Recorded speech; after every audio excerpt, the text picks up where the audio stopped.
right, we're back with another edition of the Leo G Show. I am Leo G, and podcasting is what we do. We're here for another great show, man. We got some guests tonight, so we're very, very excited about that. And we're going to devote this show all about, that's right, that soccer talk. We're going to talk about, as my man Derek would say, football. We're going to talk all soccer talk tonight because we got some real hitters in here that's going to answer a lot of questions, man. We're going to talk a lot about what's going on in soccer specifically. Got a transfer window coming up over in Europe, and also what's going on in the MLS. So we definitely gonna get into it tonight. So without further ado, I gotta hand it to the people that hold me down on a regular basis, man. I gotta give it to my boy out there on the East, man. My boy Derek. What's going on with you? What's going on, Leo G? You know what it is. It's a wet Monday out there, but we gonna get it in. Yes, sir. Wet Monday out there for sure, but we gonna definitely get it in, man. Excited about the show tonight, man. So got a lot to get into. So I'm gonna pass it down to my man on the South. That boy Banks holding it down. What's going on, man? What's going on, Leo G? How you feeling? Man, I'm here. Like Derek said, the Wet Monday, man. I've been running all over the world today, man. But I'm here. I'm excited to record this show, man, because this is what we like to do, man. Talk about some sports and get into it, man. And hopefully we'll drop some real knowledge, and you guys can kick some questions and get some answers from the brothers that we got on the show with us tonight, man. So I'm gonna kick it over to. They no stranger to the Leo G show, but they're here tonight, man. I ask them, and I always appreciate them coming out, man, to talk some soccer, man, and just the camaraderie. We enjoy having them on, man. So I'm gonna kick it to my man first. No stranger to the Leo G show. My man Reggie out there, Reggie McKee, man. What's going on with you, brother? My capo extraordinaire, my president extraordinaire, Footy Mob, SG. What's going on with you, Reggie? Hey man, just happy to be here, man. I'm doing good, man. Doing good. That's what's up, man. We appreciate you coming on. And look, the man who put this all together, you know what I'm saying, the godfather of this thing, you know what I'm saying, he won't play low key, but he put this thing all together. I'm gonna kick it over to my man Kurt, man, Footy Mob SG extraordinaire, the founder, the godfather, man, here with us tonight, blessing us. What up, brother? How y'all doing? Man, we doing good, man. Ready to get into some soccer talk, man. Like I said, got some questions, got some round table talk. We just gonna get out, man. Talk about this game that we love, the beautiful game called soccer. So look, fellas, y'all not strangers to the show. Before we get into it, we're gonna do a drink check, fit check really quickly. We're gonna go around. Banks is obviously the odd man out in this situation, so we're gonna kick it to him first. What's up, Banks? Well, I thank you, Leo. Thank you for pointing out that I'm the oddball out the five. I am rocking something truly dear to me. This is my very first kit I ever owned since the inaugural season of Atlanta United. This will always be my favorite. It was my first kit that I ever owned, and I will always hold it dear for me. As for the drink check, since I have to go to the 9 to 5 tonight, I have to do the Hawaiian punch. So I'm a little virgin today. Hey man, that's what's up. Ain't nothing wrong with that, dog. Ain't nothing wrong with that. And I still see you holding true with that jersey on, man. It's been since 2017. It's been a few years. Some of us can't get into that inaugural jersey no more. So I'm glad to see you still get into it. No, that's just you. It's just you. It's just me. I didn't say me specifically, but whatever, dude. Shots fired. I can go put it on right now. But anyway, we gonna move on over to my man Derek down there, man. Man, I was about to say, man. do I have to be the mediator today? Nah, we ain't gonna do no mediation, man. I don't know why. It is what it is. Derek, man, let the people know what you got going on over there. Hey, man, I'm repping that HBCU down in Tallahassee, Florida, North Florida, the highest of the Seven Hills, Florida A&M, Rattlers. And like Banks said, it's been a long day, so I'm just on some agua. But I do want to highlight, since I'm in my HBCU, I got to give a shout out to some black bourbon. Borough Brothers. So I just want to give a shout out to them. I think they out of Indiana? I want to say Indiana, Kentucky, Yeah, around that area, man. yeah. So I don't want to Black shout them out. on whiskey, man. That's what's up, man. Doing it When, big hey, with the hey, Leo, when you got yes, good sir. friends, this is what they do when they come to your house. Okay, They make sure they do you right. okay, okay. And so you living right, man. That's what's up, man. You got good people, man. Bring you good juice through there. That's what's up, man. I'm gonna pass it over to my man Reggie, man, on the fit check, brother. I see you got the theme going on here, man. You are a real HBCU alum. Let everybody know what you represent, brother. Hey, man, I'm representing the house, baby. Class of 93, that Morehouse College, man. So let there be light. That's who we are. We try to be that light, man. So I'm definitely representing that all day, every day. I'm an alum. My sons are alum. My brother-in-law is an alum. I could go on and on, but I'll stop right there. But no drink check today, man. I've been a good boy because taking some pain medication, so it's just been water today. Hey, that's what's up, man. For real. Shout out to the house over there in the AUC. You know what it is. Real talk. You was back there, you know what I'm saying, with a real bunch of heavy hitters came through there, Reggie, man. So much respect to the OG over there at the house. That's what's up. Hey, And pass it over to my man Kurt. Kurt got something real. He hitting us with the real deal today, man. He got some flavor on. Kurt, let everybody know what you got on, man. So the shirt is from the Couture House of Tarjay. Not everybody can get this. Not everybody has Couture Tarjay available to them. But the hat is actually a Harlem Renaissance hat. Back before the NBA integrated, there were black teams that played called Black Fives, and they were the one for Harlem. There was actually used to be a team in Atlanta as well that played at the Sundown Casino, which was over across the street from roughly where Mercedes-Benz Stadium is now. And it was a club. It would have dinner service. They would move the tables out of the way, play the game. Then the tables would stay off the side. Then it'd become a dance party after the games. That's what's up, man. Kurt with the ATL old school gems of knowledge, man. We're gonna have to do a show and get into that for real, man. That's what's up. Yes, sir, man. Yeah, Yeah, and then you're gonna from make me have to go in my wardrobe now and Oh, I find forgot. some. Okay. Kurt, what's the drink, man? Let no, everybody know what the drink of choice is tonight. just drinking some sweet tea tonight, and I promise it's Okay. just sweet tea That's what's in the up. mason Hey jar. man. We in the South, man. That is the Curtis, table wine of the South. Curtis with the win with the drinks, baby. Curtis with the Yeah. win. Absolutely, absolutely. So before we get into it, man, I gotta give my adopted HBCU. I got two of them, but today I'm representing one of my adopted HBCUs, and that's Tuskegee University, man.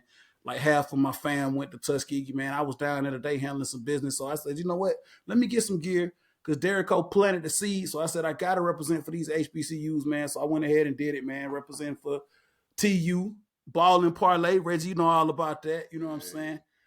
Special place in my heart for TU, man. It's a very very great higher institution of higher learning down there at Tuskegee University, man. A lot of famous people through there, man. And if you haven't been down there, go down there, get a chance, check it out, man. Not too far from the city, man. All right, fellas. Listen, oh, and I'm drinking some. I'm not doing nothing too big tonight. I got some liquid death water, man. I gotta throttle back a little bit. So I'm on the liquid death water. We got the Memorial Day weekend coming up, man. So I gotta try to cleanse and get everything prepared because it's gonna be a long weekend, Derek. I see you over there. You know what I'm saying? Raising your eyebrows, like, yeah, man. Every once in a while, Yeah, man, I gotta, yeah. Don't call me out like that. I gotta slow it down. You know what I'm saying? I mean it So be I'm a like hot, that sometimes. I'm getting older, dude. You know what I'm saying? This gray hair tells the tale. So I gotta Look I here, gotta man. slow it down. You ain't getting older. You getting seasoned. Just do that. Season, that's what's up, man. That's what's up. That's what's up. Like I said, I gotta hydrate. You know what I'm saying? We got Memorial Day weekend coming up. So I gotta hydrate, get myself together, get prepared because it's gonna be a long weekend, man. So that's what So I'm you doing saying there, though. so you saying you inviting us to a barbecue already? Hey man, hey, we'll talk about that off air, man. We'll talk about that off air, man. Can't put all the deets out, man, but that's what's up. Hey, so listen, fellas, this is why we here, man. We're gonna do a little soccer talk, man. You know what I'm saying? Get in where you fit in, jump in. We're gonna talk about it all, man. We're gonna talk about a little bit of EPL. We're gonna talk about a little bit of international. We're gonna talk about some transfers, some people that's gonna be with some teams, some people that's not gonna be with some teams. We're just gonna talk about soccer tonight, man. We're gonna give it a full hour of soccer talk. So before we get right into the meat of it, let's jump in and talk about the EPL, because the EPL, Reggie, is one of the biggest leagues that a lot of people around the world follow internationally. And I know you and I and Kurt, we have vested interest in the EPL. I'm still trying to get Banks and Derico on to follow with the EPL and all of the pageantry and excitement with it, the English Premier League. So we just crowned a champion over there, and I'm really in my feelings about it. Reggie, I'm gonna pass it over to you here, man. So listen, this is kind of unprecedented. I don't really want to talk about it. I am gonna talk about something in just a second though, but I don't want to talk about who we just crowned. So I'm gonna pass it over to you. Just crowned another champion. They just cleaned up again. Yeah. That team from the other side of the city that I'm not gonna talk about. Reggie, you want to let everybody know who ended up taking the EPL this year? So I know it's Baltimore to you, man, but Manchester City just won the Premier League for the third year in a row. And I ain't gonna say too much about it. I will say this: as a big fan of possession-based systems, big fan of Barca and Ajax. I'm also a big fan of Pep. So whether he was with, Bayern or Manchester City, I've always followed them with admiration. So if he's gonna go out, I want him to go out at least go out like this. That's okay. Yeah, man. Pep, man, has really done his thing here. The resume speaks for itself, like you said. Stints with Barca. He's been with some of the most high caliber players on the planet, man. And it pains me to say this, man, but what he's done at City has been something unprecedented. At least since I've been watching the EPL. Kurt, I'm gonna take it over to you, man. Since you've been a fan of the EPL and watching what Pep, like Reggie just said, has done with Man City, is this something special that we're watching? Because I haven't seen anything like this. I mean, they've won titles, I want to say, like 4 within the last 6 years or so, if I'm not mistaken, something like that. Don't quote me on that, but I think I'm close to that. Yeah, I mean, I don't think this year was necessarily special for them. I think the bigger problem was that Arsenal just decided to not play anymore. I mean, Arsenal had it in the bag. Not I won't say in the bag because obviously it's not in the bag anymore. But to go on this run of, 3 losses in the last 5, and the schedule got a little tough on them. It got a little easy on Manchester City. So, I mean, it's 50-50, but I think Pep probably did his best actual coaching job this year while also taking advantage of what the schedule gave him. I mean, you don't know that Arsenal isn't prepared to make that jump. I mean, they're in the top 4, consistent top 4, but they don't seem to have that killer instinct to go for the jugular. I mean, they spent too many years being a vibe culture. I mean, fantastic vibes, amazing vibes, but didn't translate to on the field. When it finally translates to the field, you got to finish the drill. And they just, schedule jumped up and bit them. Whereas Man City, I mean, 5 out of the last 5 in the league. So Yeah. not much you can do about that. Walked them down, walked them down. So look, Kurt, me and you both are Manchester United fans, obviously, and it's been a long time since we've seen some hardware to go in the case, man. I think the last time we saw a trophy go in the case was like Europa when Jose was the coach, if I'm not mistaken. Yep. That seems like eons ago. But we do have a shot at a trophy this year, and we gotta play our vaunted rivals over there across the way in the FA Cup. I think that's coming up pretty soon, if I'm not mistaken. Is that right, Kurt? Yeah, that's going to be, I think, is it June 6th, June 3rd? Yeah, June 3rd. How do you feel about the FA Cup and at least trying to? Because I mean, right now we're still coming down to the end of it, and we'll talk about a couple of things here. But how do you feel about possibly trying to put a trophy in the case with the FA Cup? I mean, I feel good about it because I feel good about it for the worst possible reason. Do you want to, if you are Manchester City, do you want to win FA Cup or do you want to win Champions League final? Which one do you really want to win? They're a week apart. You can win both. But if you want to prepare to really win one over the other, which one is it going to be? I feel like they want to gear up to beat Inter Milan. And if they can beat Manchester United, they will. But I think their focus is all going to have to be on that Champions League final. So I feel 50-50 on it because you don't know what they're going to do. That being said, the one thing Pep does is he always has some teams ready to play on game day, play how they play, no matter who's playing. and it's not going to be any slacking off because of what game it is. Absolutely, absolutely. So we'll see what they try to do here, and that's going to be exciting for us. Derek, what's up, man? You got something for us? No, I just want to ask a question because I need clarification. I'm not ashamed to say that I'm not the most knowledgeable soccer, especially over in the EPL. So what's the difference between the FAA, I think the FA and the EPL? I think you were saying, like, why would they want to have a choice of which one they'd rather win, Curtis? So Champions League is all the best teams from Europe. Think about, so you got the best four teams from England, the best three or four teams from Spain, all in a giant tournament, and it's for all of Europe. FA Cup is like our Open Cup, where it's all the teams in the league down to like the ninth tier. So like the first three or four rounds is teams that you will never hear of in your life playing each other to get knocked out by other teams you might have possibly heard of in passing, and then you get into the Premier League clubs. So it's prestige. You want to win them all because I mean, you want, if they have a chance of winning the treble, which is winning all three major trophies for them in 1 year. Okay. And it's been a while since somebody's done that in England. Because I think Manchester United was the last one to do it Manchester United, I think, was the last in team that did '99. that. Y'all Yeah, had to I toot think that I horn think on that one there. Yeah, I see it. I see what y'all did there. So Yeah, just a little it's toot about toot. the prestige. But I mean, you want to win any trophy, but if you can win one, obviously your league trophy.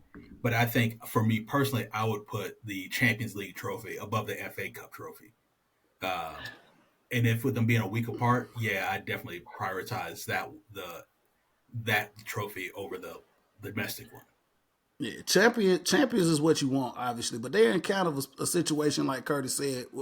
I mean, let's not make no mistake about it. They're good enough to do what they need to do, but obviously, we need some hardware. So we hoping that, like you just said, Kurt, man, they want to go make a strong showing against Inter to get that Champions League trophy, and they just say, you know what, the hell with this FA Cup. That's what I want, but obviously, this ain't a utopia, and I can't get what I want. We'll just see what them boys do when they lace them up and go out there.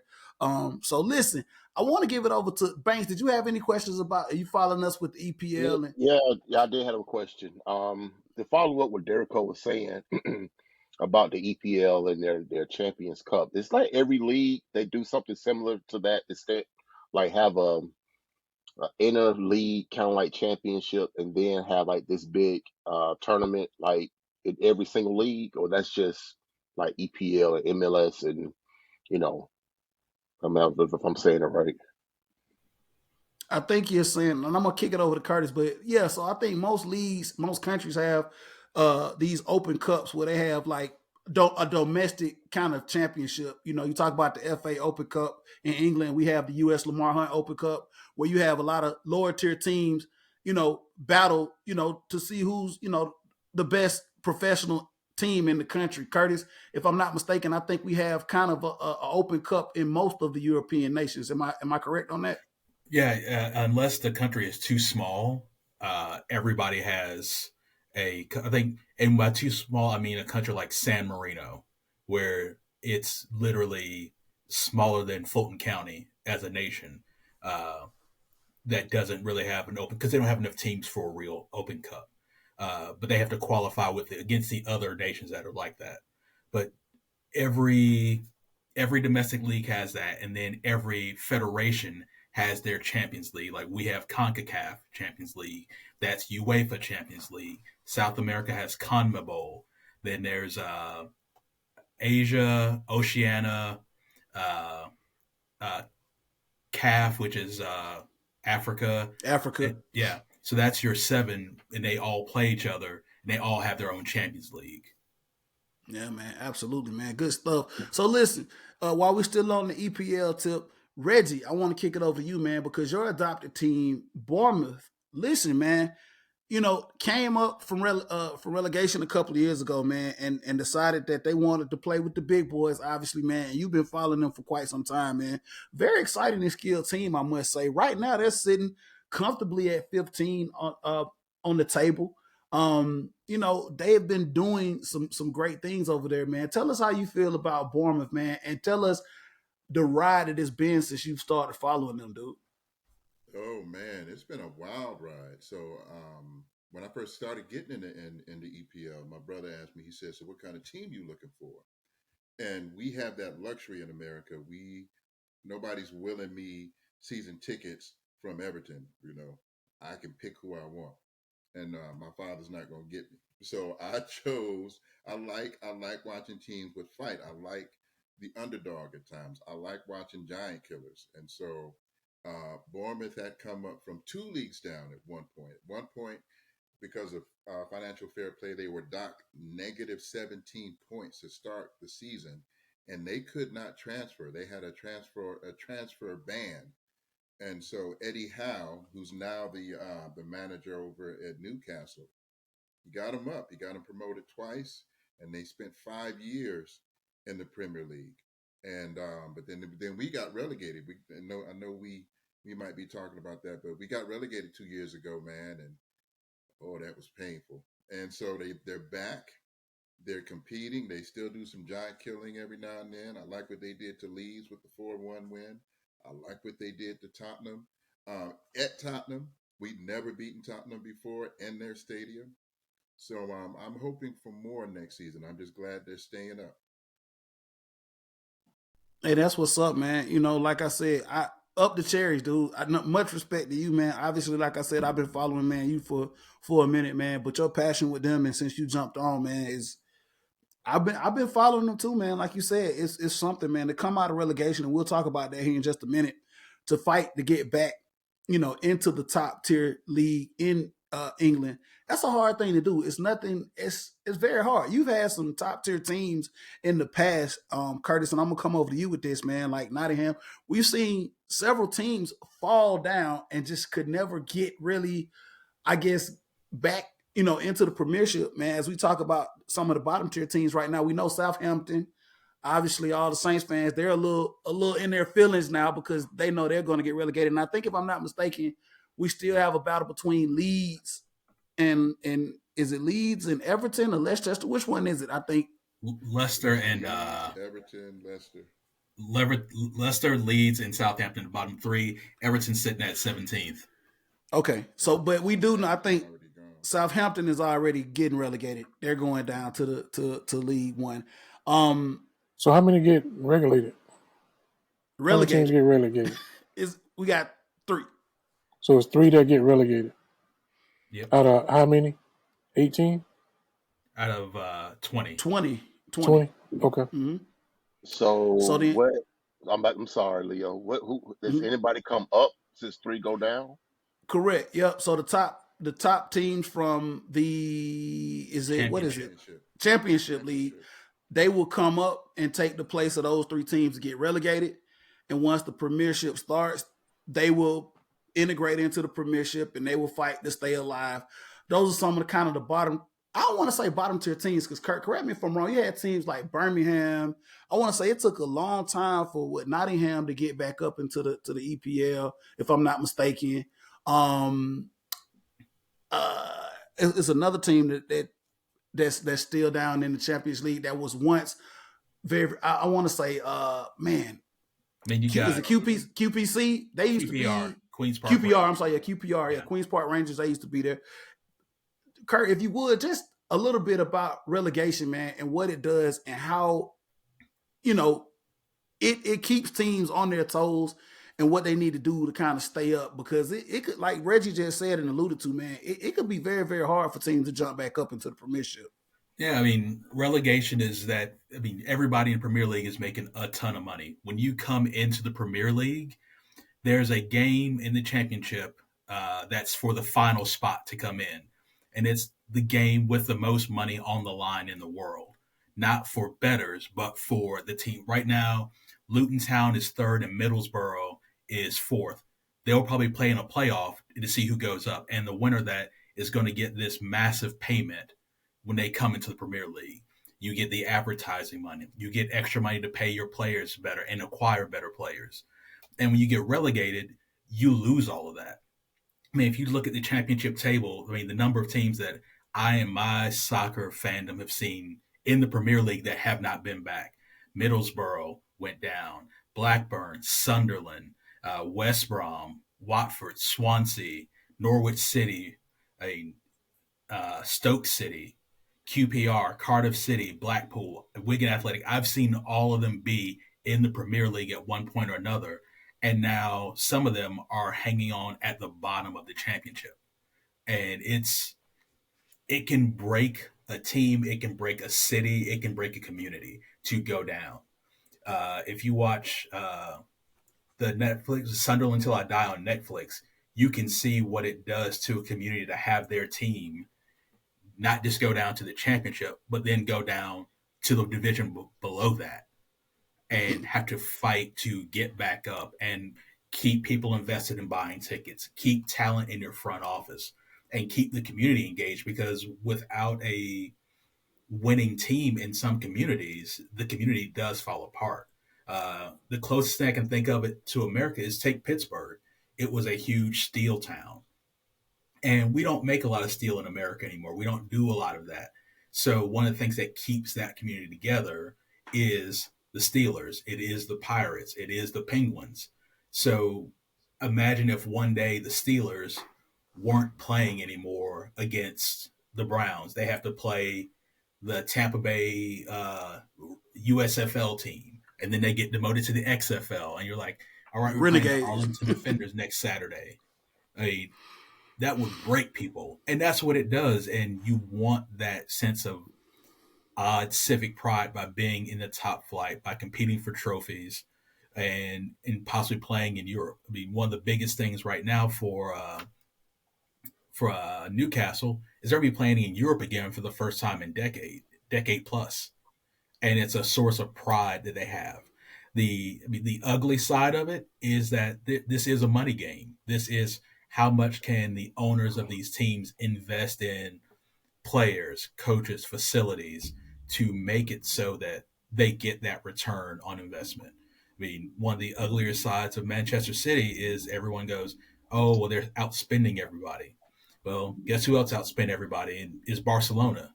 And look where it got them. So you can outspend somebody, but are you doing it smartly? And you hope that everybody can run their teams in a sustainable, fair, competitive way, but it's not the reality in 2023. Yeah, relegation, man. It's crazy. I want to pass it over to you, Reggie, really quickly to kind of piggyback off of that, man, because there's 2 points that I want to talk about that Kurt just said. So the first part of this question is pride and community. A lot of times here in the States, man, we kind of are a little spoiled when it comes to our sports, right? We have the ability to like pick and choose and kind of, I don't know what's the word I'm looking for here. Front run if you want to, but literally some of the communities over in Europe, man, they live or die like Kurt just said with the teams in their communities, man. So it is a real sense of pride. It's not one of those things where it's like, oh, okay, well my team isn't doing well. Let me jump on another team. No, this team is literally pulling the community together. And I think that here in the States, we don't really understand that concept and what sports does when you talk about and you look at those teams over in Europe. Shout out to Kurt. Also, my Millwall, one of my favorite teams, the infamous Millwall. I just wanted to get that out there before we kept going.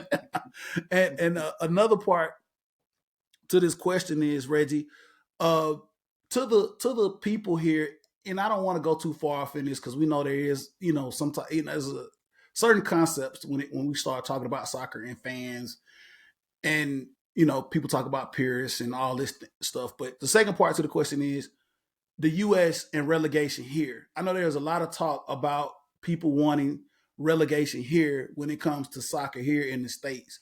So just if you would talk a little bit about the passion, pride, and the community um, in like Europe and places when it comes to those teams, and also your thoughts and your feelings on relegation when we start talking about soccer here in the States. Oh, we. Well, I guess the first part of that, it didn't really hit me just how big the club is in the community until I saw what was happening with Bournemouth. I actually watched a documentary about Bournemouth, and one of the things I learned is that at one point they were not just about to be relegated; they were about to be liquidated, meaning they did not have the money to keep the lights on, to pay the players, to pay the staff. And to pay their creditors, they were actually going to just sell the team and there would be no more Bournemouth. As a matter of fact, at one point, the community, they had collections going in to pay the players and collections to come in to pay to keep the lights on. So it was like that. So when you see Bournemouth, you see a community who at one point, these are people who work. This is a like a retirement area. This is on the coast, south coast, or on the beach. So it's a lot of older couples, a lot of retirement families, almost like Florida. And these people were taking their savings and trying to keep this team afloat. And so you saw the devotion they had to the team and how they feel to see their team playing in the Premier League is a big deal because their stadium, for example, it only seats 11,000 people. It is the smallest stadium right now in the Premier League. The Benz dwarfs that, right? And this team has been around for hundreds of years, so over 100 years. And so you see that. The other part of this is the other part of that question. You're talking about promotion and relegation.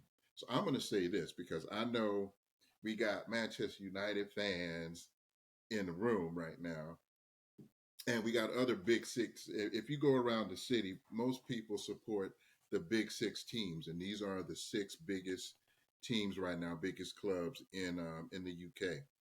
Um,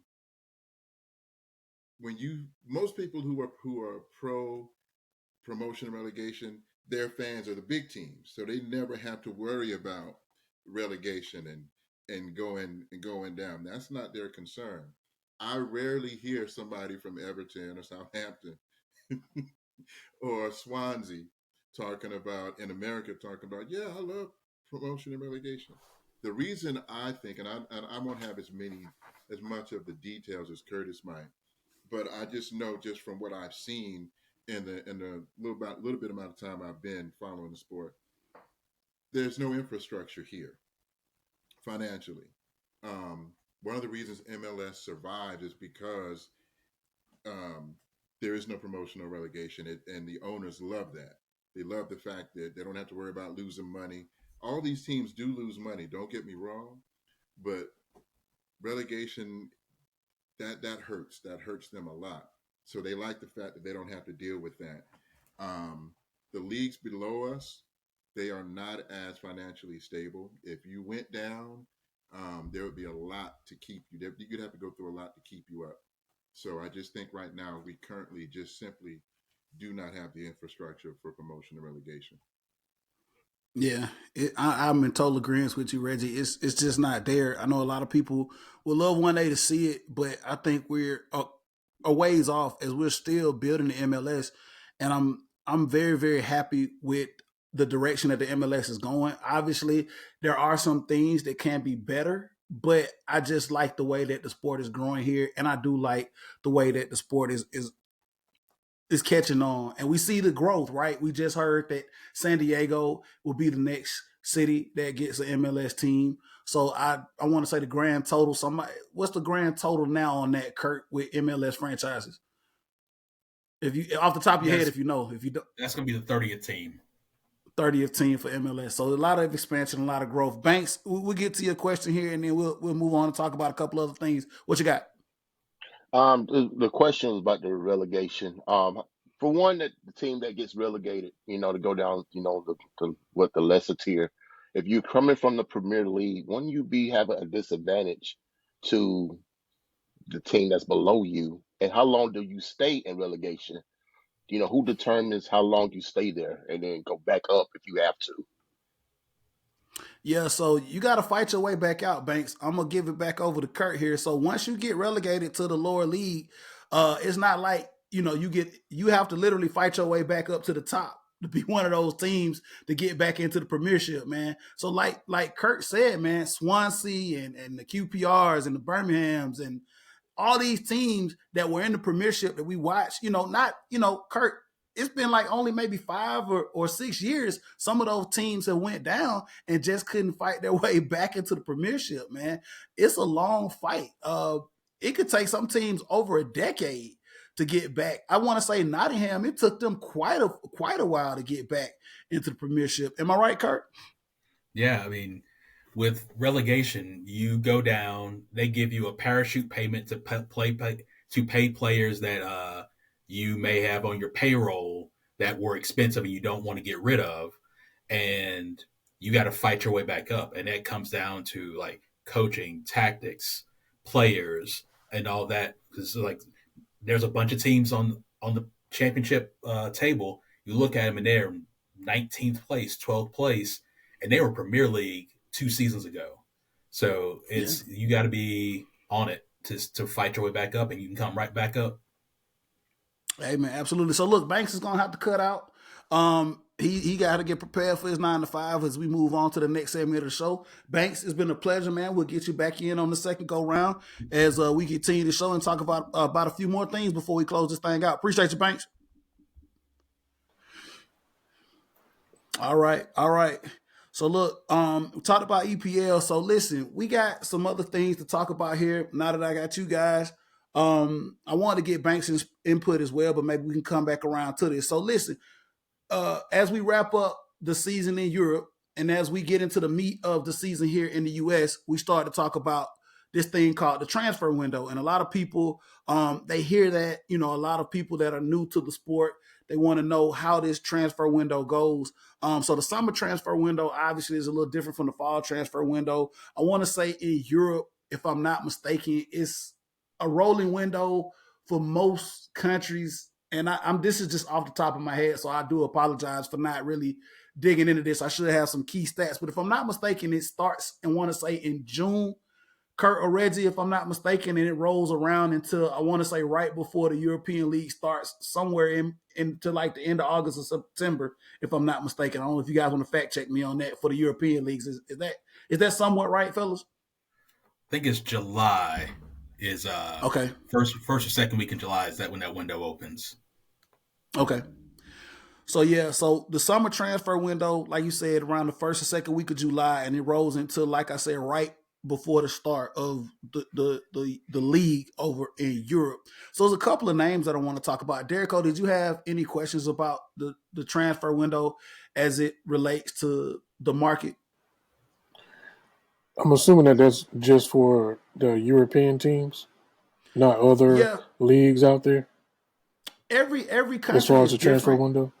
Yeah, every country is different, if I'm not mistaken. It's not a hard line for all the leagues. I know MLS. I think is like around July as well, if I'm not mistaken, for the international transfer window as well with MLS. Kurt.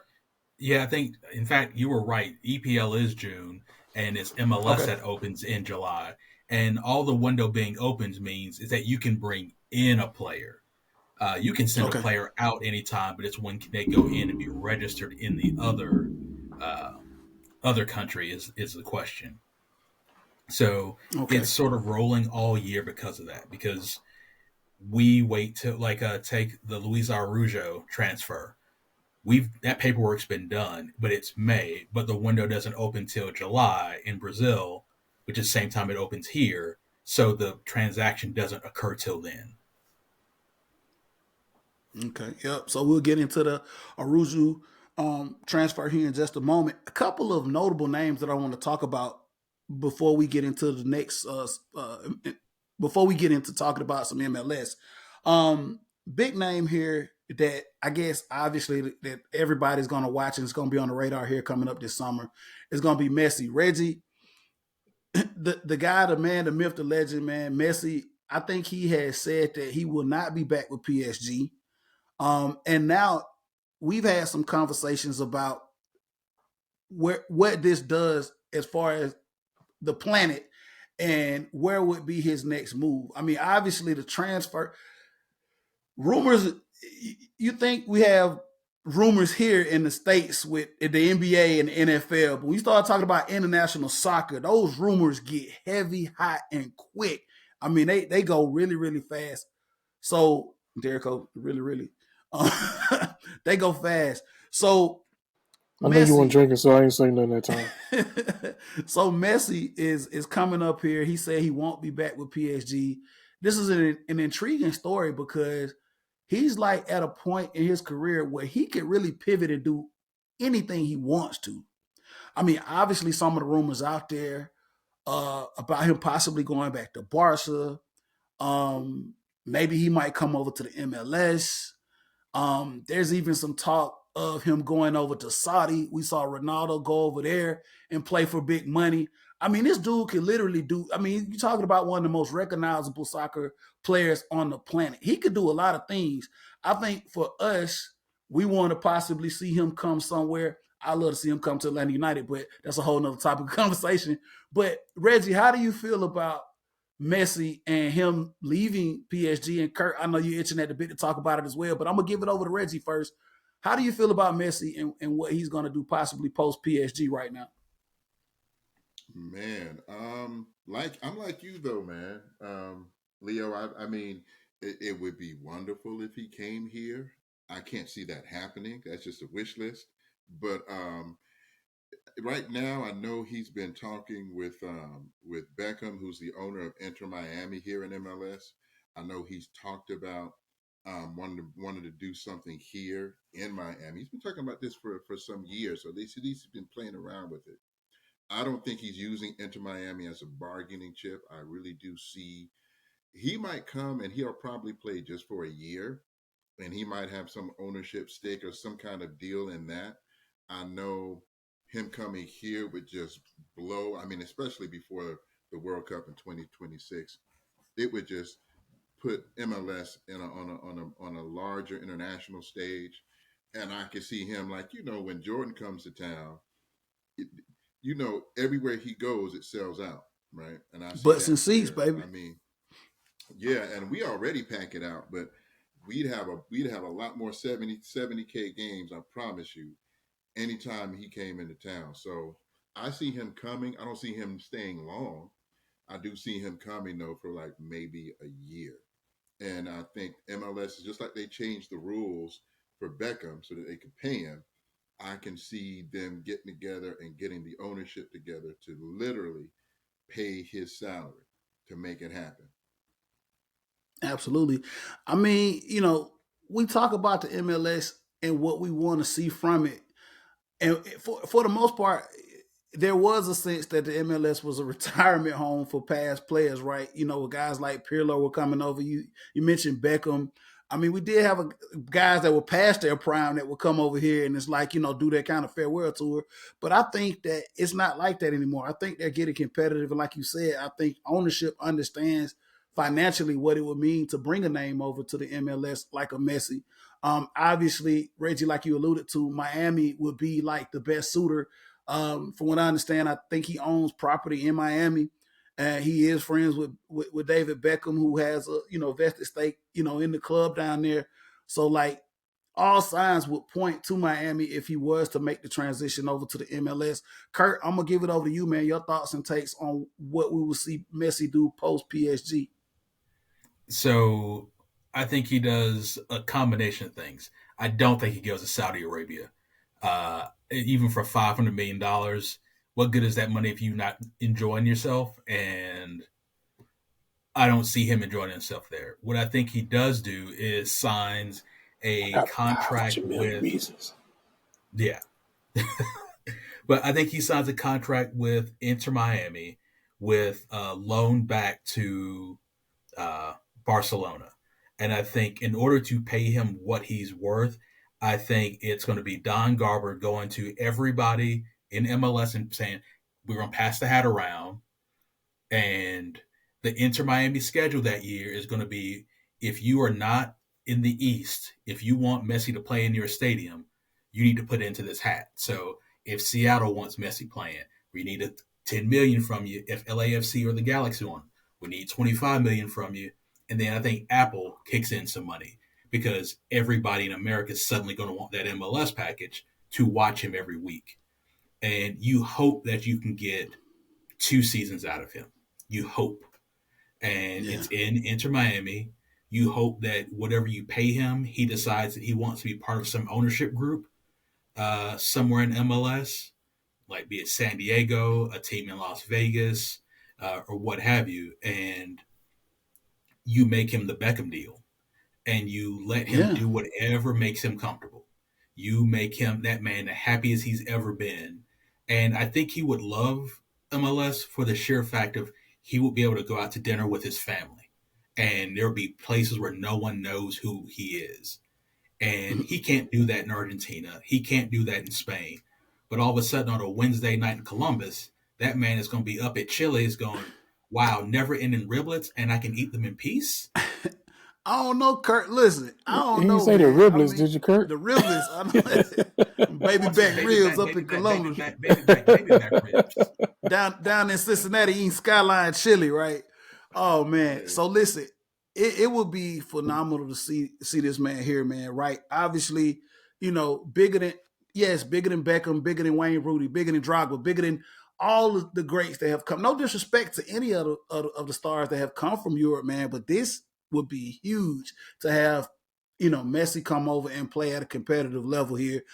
Even the Zlatan Ibrahimovic's, when he came over, I mean, bigger than him, he still can do what he does, man, and it's magical to watch him play, man. I would listen. I'm an Atlanta United fan, so I would be in the building if he came here. I would probably even see okay. They playing Nashville. I'm gonna drive up to Nashville to see Inter Miami play Nashville to see Messi. I mean, it would be just that big, man. I think soccer fans across the country would flock, like you guys said, to see him.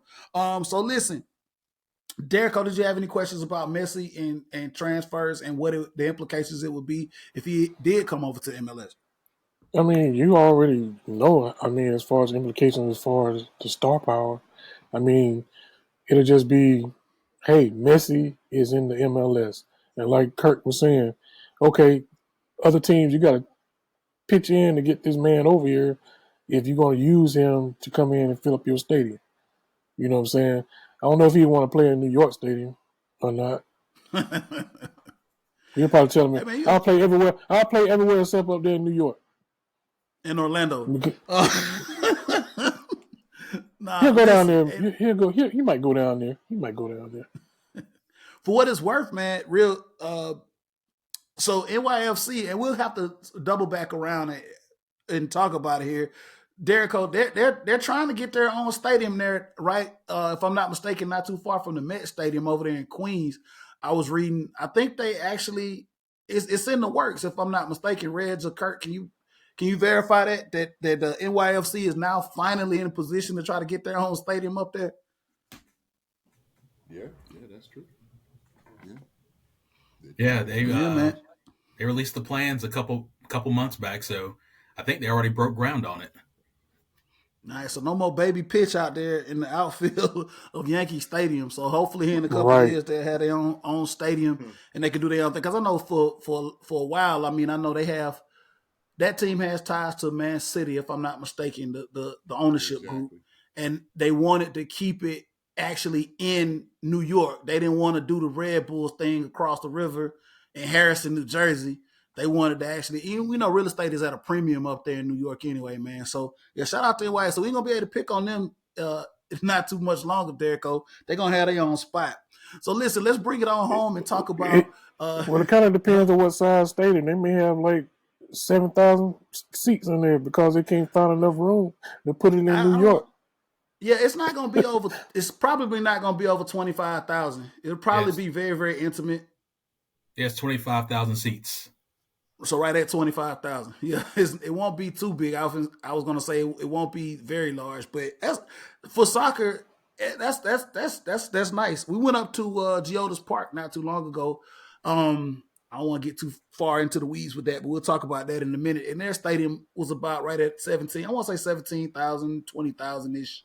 So really, really intimate for soccer. I think the atmosphere that is that could create with some of the more intimate stadiums. Even though we blow the roof off with 70,000, some people got to stay in their own lane. So check this out. as, as as we move on, man, and talk about some of these transfers and some things that's coming up. Let's talk about Atlanta United. We'll finish this thing out talking about Atlanta United here. As we'll talk about it as much as we can here as we getting pressed up against this hour. But listen, fellas, this is something that I know we're gonna have to talk about. We're gonna have to get out. Um, Diego Almada, right? As much as we love this kid, man, we know that there's a premium for this guy, and we knew when he came here that this was only gonna be a short stay. Um, So the first thing is I want to talk, and pass it over to you, Kurt. Is we know this guy is gone. The MLS is a vessel for these guys, a springboard for these guys to do big things. When you look at the younger players, right? We look at the Miguel Amarons, we look at the George Bellows that play here for Atlanta United and were able to go to Europe based upon their resume here. We know Thiago Almada came up from Argentina. He's now recognizable with as a World Cup champion. We've seen him with Messi. We've seen the talent here with Atlanta United. I want to see Thiago Almada stay here and possibly push for a championship because we're still we're still up right now. Top, we're number 4, I think, in the East. There's still a lot of soccer left. Is there any chance that we can see Thiago stay throughout this season? Because we know I think it's safe to say he's gone. What are the chances of him staying with us? And if he doesn't stay with us, what are the implications when we talk about the money? Because you know it's going to be a lot of money involved if he does end up leaving in the summer transfer window. So that's a two-part question. Can he stay with us throughout the fall, through the duration of the MLS season?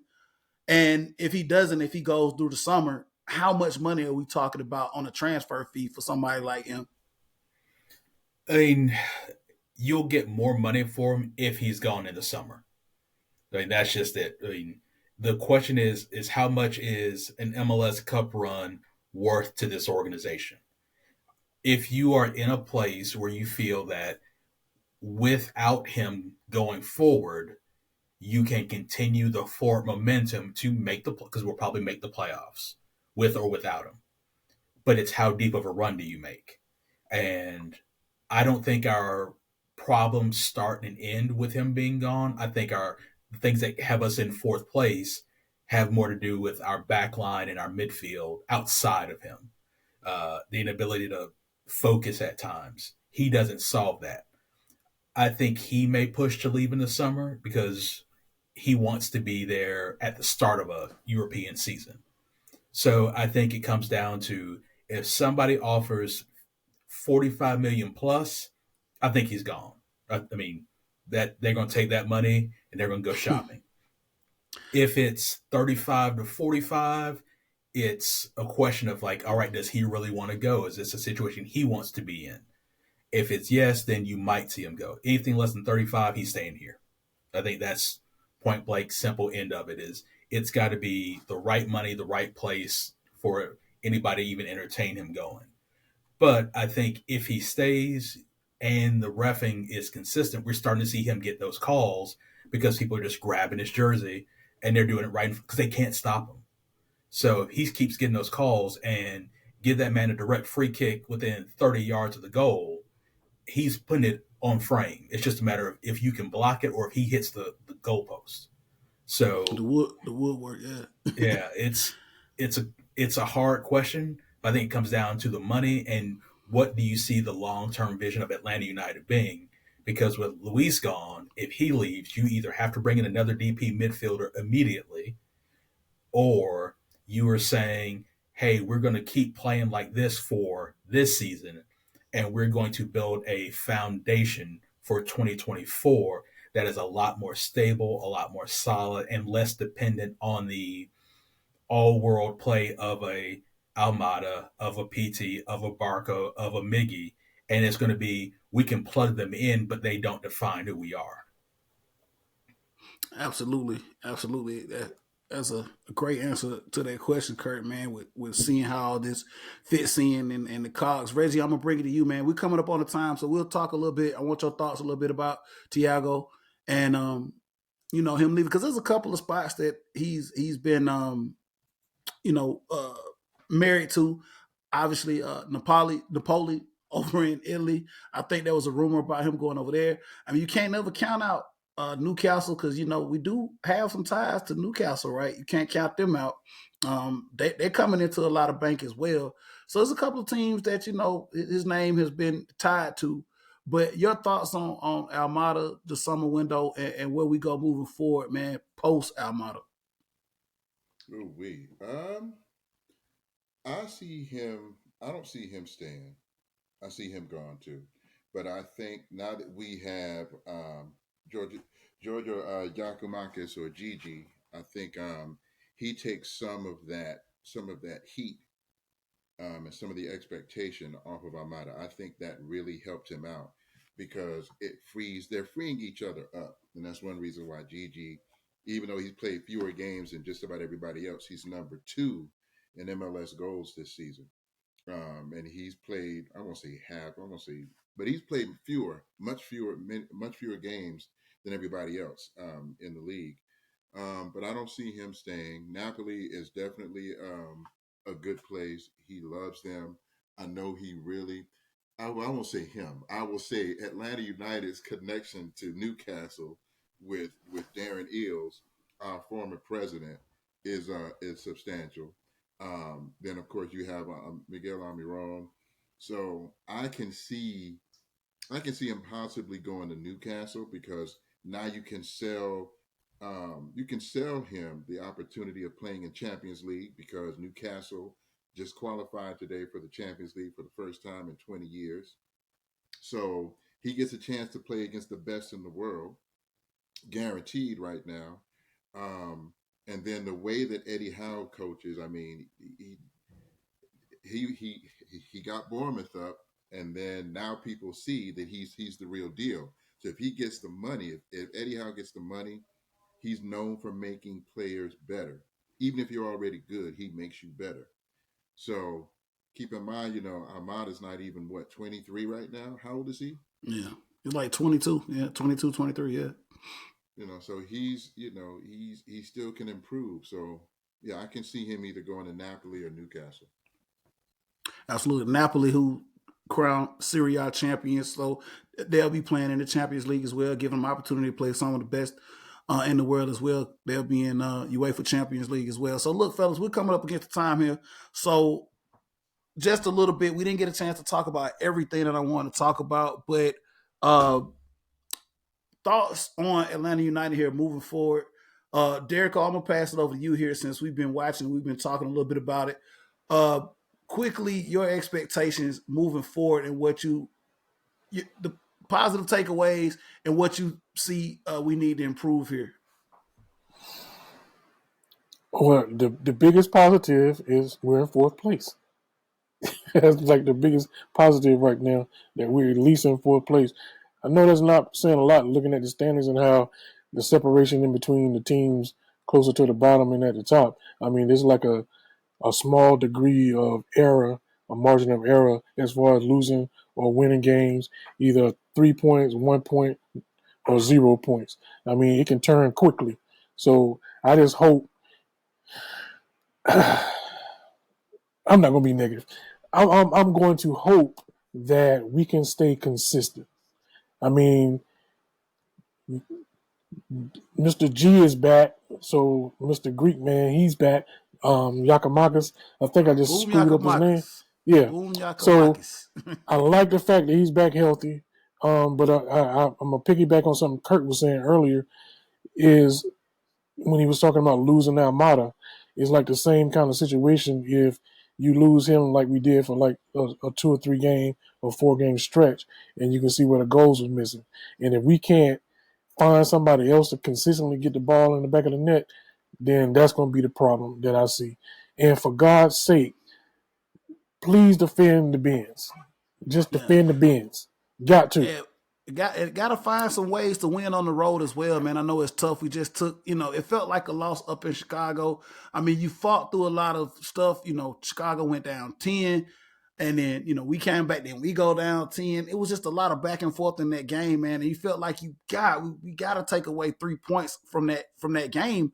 In my opinion, Chicago was not as talented as we were, and like just somehow, some way, we're gonna have to figure out our deficiencies on defense. I think though the negative for me is defensively, man. We got to get back to a stronghold. I don't know where Miles is Miles. I think he does a lot. I don't know what we're getting out of Parada at this point. We got to get back to trying to figure out how to defend a little bit better. So that's my negative. My positive is just like you, Derrico. We are sitting at 4, and I think with the talent that we have, we can ride this all the way to the playoffs. Supporter Shield, hell no. But can we ride the East all the way into the playoffs? I think we have the talent to do that absolutely. So I'm positive that And once we get in the playoffs, you know, let the chips fall where they may. That's a whole nother dance. Yeah. The way what the setup is MLS. Quick thoughts from you guys before we close this thing out. I give it over to you, Kurt. With the Atlanta United season here moving forward as we get into the meat of the schedule. I mean, I think this season is going to be learning about how to handle adversity and build stability. That's it. I'm looking forward to a decent playoff attempt and run, but I think 2024 is what we're actually building towards. That's what's up, Reggie. Man, your thoughts as we move here into the meat of the schedule, man, and your positives or negatives or takeaways moving forward. Well, I'll lead off with saying I'm a Bournemouth fan, so I'm used to the ups and downs of teams playing.